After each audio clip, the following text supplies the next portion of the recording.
The payment card industry comprises companies that issue, use, and accept credit and debit cards. This includes retailers, e-commerce and brick and mortar stores, as well as acquirers and card processors. And of course, you're all familiar with MasterCard, Visa, American Express, Discover. You may not be familiar with JCB, which is, I believe, a Japanese company. But those are the credit card companies that basically comprise the payment card industry. All must be compliant with the latest provisions of the payment card industry data security standard, the PCI DSS. It was devised by the Payment Card Industry Council, the PCI Council, in conjunction with industry leaders. The technical guidelines are established by tiers and by technology. So the larger the entity that's issuing cards, in other words, the more they accept in cards, the higher they have to qualify in the PCI standards. And the more technology you use, so for instance, if you use payment terminals that are encrypted, there's a slightly different set of rules that you might follow there. However, basically, just keep in mind that there are tiers and there are technologies that help differentiate among the retailers, the companies that issue the cards, and the acquirers and the card processors. The company that's issuing or accepting credit cards must be tested annually by what's called a Qualified Security Assessor, or QSA.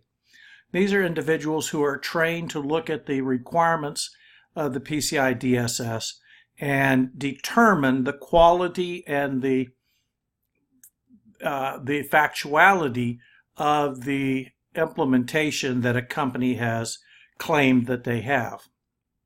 Network is assessed at least quarterly by what's called an Approved Scanning Vendor, an ASV. These are people who are trained to scan the networks and look for vulnerabilities that might impact the safe storage of card data. There are 6 goals and 12 requirements in the PCI DSS.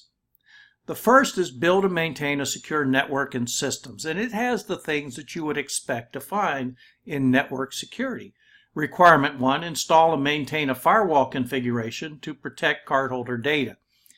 When you think about that, that's looking at the card rule or the firewall rules and the way the network is set up to be protected through a firewall. Requirement 2, do not use vendor-supplied defaults for system passwords and other security parameters. This is exactly what you would expect if you were setting up your security program, that you wouldn't keep vendor-supplied defaults, but it's spelled out in the PCI DSS. The second goal is protect cardholder data. So requirement 3 is protect cardholder data. And there are provisions in the PCI DSS which explains what that means and how to establish technical controls that will protect that data. One of which is you cannot store full track data from a card. Now, on the back of the card, you have those little magnetic strips, and on those magnetic strips are tracks, and each track stores information about the card, the card number, the name of the card holder, and some other pieces of information that are critical, the expiration date, CVE, etc. So you can't store that data on your network. You can store encrypted portions of the data, but you cannot store the whole track. Requirement 4, encrypt transmission of cardholder data across open and public networks. Now, it's very critical when you're looking at requirement 4 that you keep in mind it's across open and public networks. But this is where we look at setting up TLS to accept credit cards into a company, as well as to protect the transmission. In addition, there are other requirements that we'll see here shortly that require you to encrypt the cardholder data.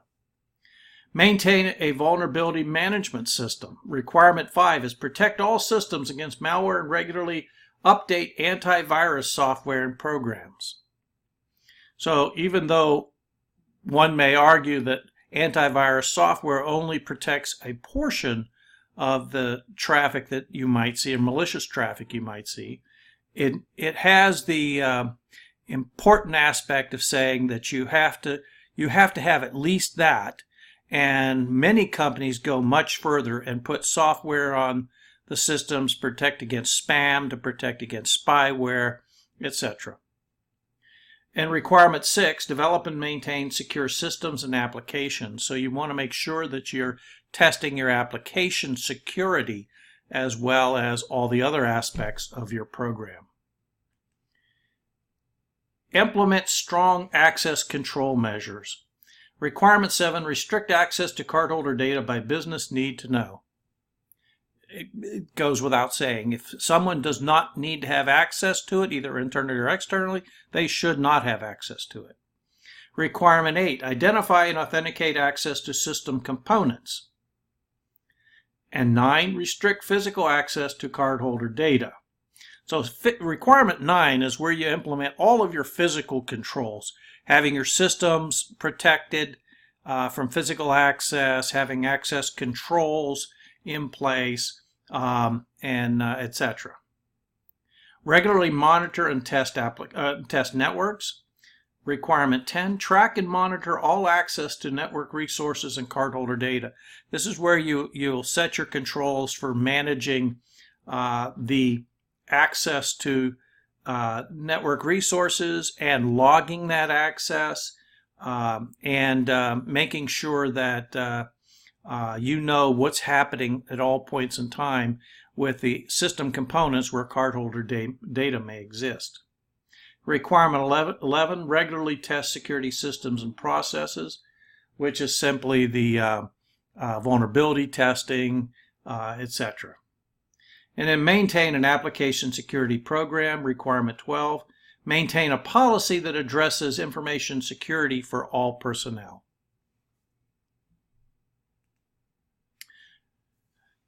Credit card companies individually enforce these requirements on banks. So if there is a breach of a company, the credit card companies don't necessarily come straight to the company. They go to the banks first and impose that enforcement on the bank.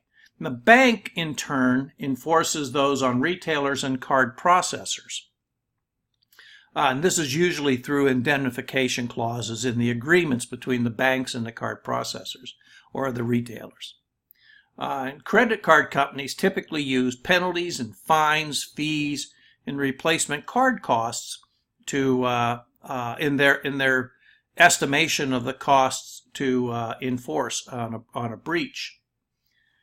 Banks may also use those indemnification clauses in their contracts to take penalties against a company or a card processor if, in fact, they are set back with some costs that they need to cover also under the breach.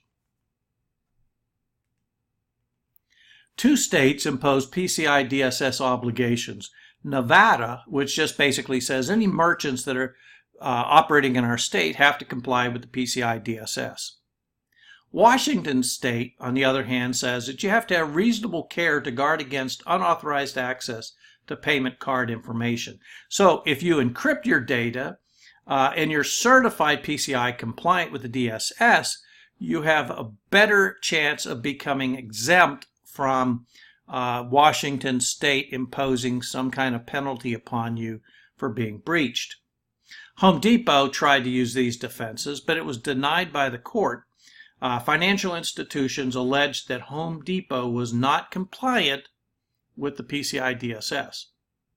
Now, there's an interesting point there. So I don't know the granular details of the Home Depot case, but I know that companies who are breached aren't always necessarily out of compliance with PCI DSS. However, the philosophical view on that is that if you are breached, you must not have been compliant somewhere in those requirements.